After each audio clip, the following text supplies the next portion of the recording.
שלום וברכה מוריי ורבותיי, שעת חינוך ההורים שבינינו. מה יש לומר להורים היקרים והמדהימים והנפלאים כאשר מתקרבים לחג החינוך, לליל הסדר, חג הפסח, לילה שבו אנחנו צריכים לחנך את בנינו, ולשם כך נועד הלילה הגדול והקדוש הזה. ולמען תספר באוזני בנך ובן בנך את אשר התעללתי במצרים ואת אותותיי אשר שמתי בם, וידעתם כי אני השם.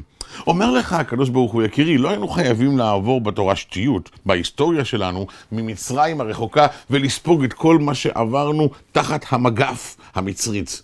לא היינו אמורים גם לעבור את כל 10 המכות, וממילא לא היינו אמורים גם לעבור את 40 שנה במדבר, את יציאת מצרים, ואפילו לא את מתן תורה שם. היינו יכולים לעשות את הכל כאן בארץ ישראל, זה אחרת מאוד מאוד רגוע ושלב.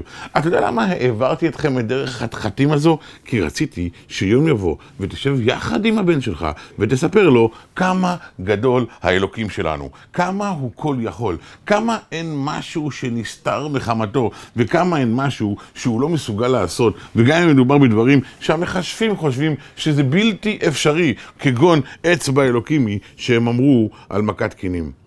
במילים אחרות רוצה ממך הקדוש ברוך הוא בלילה הזה להפך להיות המחנך מספר אחד של הבנים שלך ולחנך אותם לדבר אחד בלבד.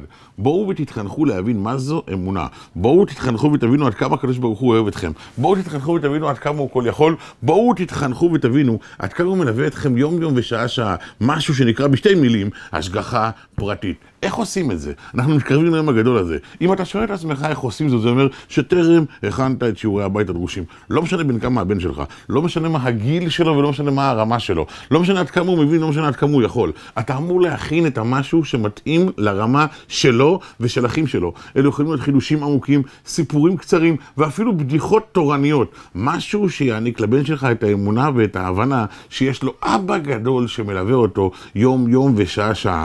היום זה כבר מאוחר, אבל לפחות מהיום. אתה יושב עם ספרים, מתייעץ עם חברים, פותח חלונים, שומע דיסקים, הרצאות או כל דבר אחר שיכול לסייע בעדך, ומתכונן ליום החינוך הגדול והנורא, יום חג הפסח, יום ליל הסדר. בוא תשב עם בנך ותבטח את זה, שעד לסופו של הלילה הוא יצא גבוה יותר, בעל שהוא קומה הרבה יותר ממה שהוא נכנס ללילה הזה, בכל הנוגע לאמונה שלו ולהבנה שלו, מי הוא האבא הגדול שעומד מאחריו ודואג לו יום יום ושעה שעה. ברוכים תהיו.